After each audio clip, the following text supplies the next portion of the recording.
Hello दोस्तों, तो कैसे हो आप सभी। स्वागत है आप सभी का आपके अपने YouTube channel study with Harkirat पर। दोस्तों, आज की इस वीडियो में हम बात करने वाले हैं क्लास नाइन्थ के साइंस के चैप्टर के एक इम्पॉर्टेंट टॉपिक के ऊपर, जिसका नाम है force and laws of motion. दोस्तों, इससे रिलेटेड बहुत ही ज़्यादा क्वेश्चन आपके एग्ज़ाम में जो है वो पूछे जाते हैं।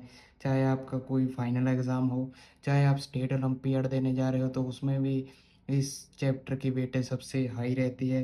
तो आज की इस वीडियो में हम इस चैप्टर को जो है बहुत ही ध्यान से देखेंगे और समझेंगे।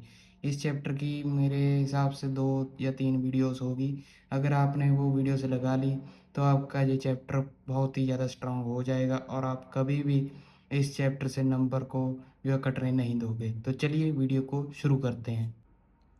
दोस्तों, force and laws of motion में सबसे पहले हम बात करने वाले हैं फोर्स के ऊपर। फोर्स एक्चुअल में होता क्या है, देखिए सबसे पहले इसकी डेफिनेशन सुन लीजिए।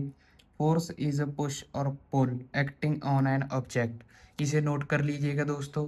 फोर्स क्या होती है, फोर्स इज अ पुश और पुल एक्टिंग अपॉन एन ऑब्जेक्ट। किसी भी ऑब्जेक्ट के ऊपर, चाहे हम उसे पुल कर रहे हैं या उसे पुश कर रहे हैं, उसे क्या कहेंगे, हम फोर्स कहेंगे। फोर्स यानी कि बल। हिंदी में इसे क्या कहते हैं हम, हिंदी में इसे कहते हैं बल। तो इस बात को याद रखिएगा। और बल, सॉरी, इसे कहेंगे हम बल। इंग्लिश में क्या कहते हैं, फोर्स। फोर्स क्या होता है, फोर्स इज अ पुश और पुल एक्टिंग अपॉन एन ऑब्जेक्ट। जैसे हम डोर को धक्का मारते हैं तो उसमें क्या लगा है, हमारा फोर्स लगा है। और क्रिकेट बॉल को जब हम बैट से हिट करते हैं तो वो कितनी दूर जाएगी, वो किस पर डिपेंड करता है, वो करता है फोर्स के ऊपर। जितनी ज़्यादा हम फोर्स लगाएंगे उतनी ज़्यादा दूर जो है वो बॉल जाएगी। साइकिल के अगर हम ब्रेक लगाएंगे तो उसमें भी क्या यूज़ होती है, फोर्स यूज़ होती है। अब फोर्स के इफ़ेक्ट क्या होते हैं, मोशन को स्टार्ट करना, मोशन को स्टॉप करना, स्पीड को चेंज करना, चेंज डायरेक्शन को भी चेंज करना और शेप को चेंज करना। ये सभी जो हैं वो फोर्स के इफ़ेक्ट होते हैं। अब हम आगे बात करेंगे बैलेंस और अनबैलेंस फोर्स के ऊपर। बैलेंस फोर्स और अनबैलेंस फोर्स, ये क्या होती है। ये फोर्स की 2 टाइप्स हैं जिनको आपको समझना है। देखिए सबसे पहले हम बैलेंस फोर्स की बात करेंगे। बैलेंस फोर्स क्या होगी, बैलेंस फोर्स का मतलब होता है कि मैग्नीट्यूड इक्वल हो। मैग्नीट्यूड क्या होता है, अब मैग्नीट्यूड होता है कि पावर, कितनी पावर आपने दी है। बैलेंस फोर्सेस क्या होंगी, 2 फोर्सेस होती हैं। अनबैलेंस फोर्सेस ये सभी किसके ऊपर डिपेंड करता है, 2 फोर्स को हम लेंगे। अगर 2 फोर्स का मैग्नीट्यूड इक्वल है तो उसे हम क्या कहेंगे, बैलेंस फोर्स। और उनकी डायरेक्शन जो है वो अपोजिट होनी चाहिए। डायरेक्शन क्या होनी चाहिए, डायरेक्शन अपोजिट होनी चाहिए, ऑपोजिट। और साथ में उनका नेट फोर्स क्या होगी, हमारी ज़ीरो निकल कर आएगी। क्योंकि एक तरफ से वो यहाँ से धक्का मार रहा है, दूसरी तरफ से वो इस डायरेक्शन से धक्का मार रहा है, दोनों का फोर्स इक्वल है। तो क्या ये ऑब्जेक्ट जो है वो हिलेगा, तो आप कहेंगे ये ऑब्जेक्ट नहीं हिलेगा। तो इसका मतलब क्या होता है कि हमारा नेट फोर्स क्या है, वो ज़ीरो है।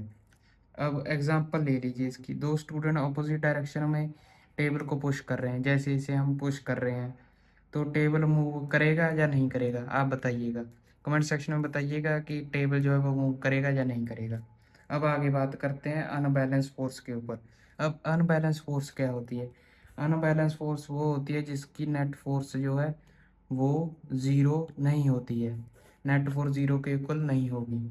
अब इसके एग्जांपल देख लीजिए। अगर एक स्टूडेंट ज़्यादा फोर्स लगा रहा है, मान लीजिए एक स्टूडेंट का वजन जो है वो ज़्यादा है और वो ज़्यादा फोर्स से इस ऑब्जेक्ट को धकेल रहा है, और दूसरी तरफ से जो दूसरा स्टूडेंट है वो कमज़ोर सा है और वो इस ऑब्जेक्ट को जो है वो इतनी फोर्स से नहीं घसीट पा रहा जितनी फोर्स से दूसरा पर्सन यहाँ पर फोर्स लगा रहा है। तो ये ऑब्जेक्ट क्या होगा, ये ऑब्जेक्ट यहाँ इधर की ओर जो है वो खिसक जाएगा। सही बात है ना, इधर की ओर खिसकेगा। तो इससे क्या पता चला कि नेट फोर्स क्या है, ज़ीरो नहीं है। और अब हम आगे बात करते हैं न्यूटन के फर्स्ट लॉ के ऊपर। फोर्स का कॉन्सेप्ट आपको समझ में आ गया, अगर आ गया तो वीडियो को लाइक ज़रूर कर दीजिए। अब आगे बात करते हैं हम न्यूटन के फर्स्ट लॉ के ऊपर। अब न्यूटन ने जो है फोर्स और मोशन को मिलाकर हमें 3 लॉ दिए हैं। न्यूटन ने हमें 3 जो है वो लॉस हमें दिए हैं। अब ये लॉस क्या कहते हैं, सबसे पहले हम पहले लॉ की जो है वो बात करते हैं, first law, Newton first law. अब ये क्या होता है, इसे हम कहते हैं laws of inertia. First law को हम क्या कहेंगे, लॉज ऑफ इनर्शिया भी इसे कहा जाता है। अब हम देखिए इसकी स्टेटमेंट क्या है। सबसे पहले मैं आपको स्टेटमेंट बता देता हूँ, उसे आप नोट कर लीजिएगा। Every object continue in its state of rest और uniform motion unless acted upon by an external unbalance force. Simple language में बताऊँ तो इसे हम कहेंगे जो चीज़ जैसी चल रही है वैसे ही चलती रहेगी जब तक उसके ऊपर कोई बाहरी फोर्स जो है वो ना लगाई जाए। जैसे आप समझिएगा कि कोई चीज़ रेस्ट पे है, तो वो चीज़ क्या होगी, रेस्ट पर ही रहेगी जब तक उसके ऊपर कोई एक्सटर्नल फोर्स वो जो है वो नहीं लगती। जैसे ये बॉक्स है, ये रेस्ट पर पड़ा है, अगर हम इसके ऊपर फोर्स लगाएं तभी तो ये आगे बढ़ेगा, वरना ये नहीं बढ़ेगा। एग्जाम्पल प्रैक्टिकल करके बताऊं तो ये देखिए, ये रेजर हमने ले ली है, अब ये रेस्ट पे रहेगी जब तक हम इसके ऊपर फोर्स नहीं लगाए। जैसे ही हमने थोड़ी सी फोर्स लगाई तो ये चीज़ आगे चल गई। ये आगे किसकी वजह से गई, क्योंकि हमने यहाँ पे फोर्स को जो है वो अप्लाई किया है। इसी को हम फर्स्ट लॉ, न्यूटन का जो है वो फर्स्ट लॉ कहते हैं। अब हम बात करते हैं इनर्शिया के ऊपर। इनर्शिया क्या होता है, इनर्शिया, इनर्शिया की डेफिनेशन सुन लीजिए और इसे नोट कर लीजिएगा। The tendency of an object to resist any change in its state.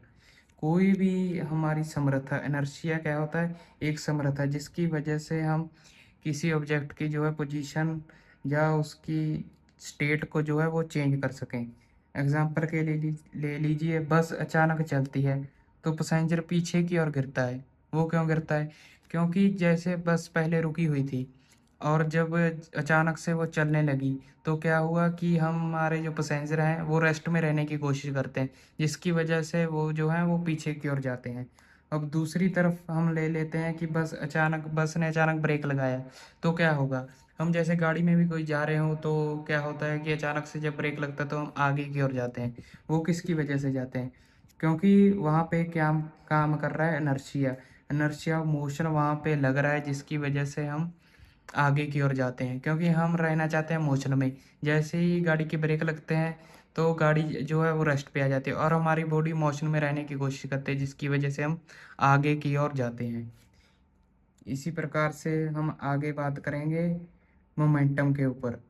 और एग्जांपल अगर आप लेना चाहते हैं तो वो ले सकते हैं, कार जो है वो टर्न लेती है तो हमारी बॉडी जो है वो जिस तरफ टर्न लेती है वहाँ उधर की ओर जो है वो झुक जाती है।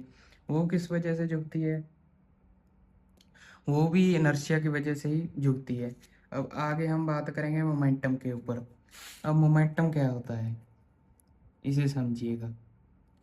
मोमेंटम, मोमेंटम होता है मास इनटू वेलोसिटी।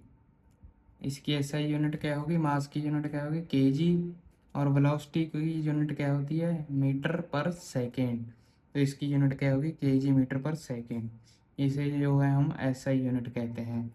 अब एग्जांपल ले लेते हैं, जैसे 10 केजी का ऑब्जेक्ट है और वो जो है 2 किलोमीटर या मीटर पर सेकंड की वेलोसिटी से आगे बढ़ रहा है, तो हमारी मोमेंटम क्या होगी। 10 केजी का ऑब्जेक्ट है और वो 2 मीटर पर सेकंड की स्पीड से आगे बढ़ रहा है, तो इसका आंसर क्या आ जाएगा मोमेंटम का, तो हमारी मोमेंटम कितनी होगी, मोमेंटम होगी 20 केजी मीटर पर सेकेंड। ये हमारी जो है वो मोमेंटम निकल कर आ जाएगी। अब जैसे हमारा मोर मास होगा, अब इसके इंपॉर्टेंट पॉइंट को समझ लीजिए।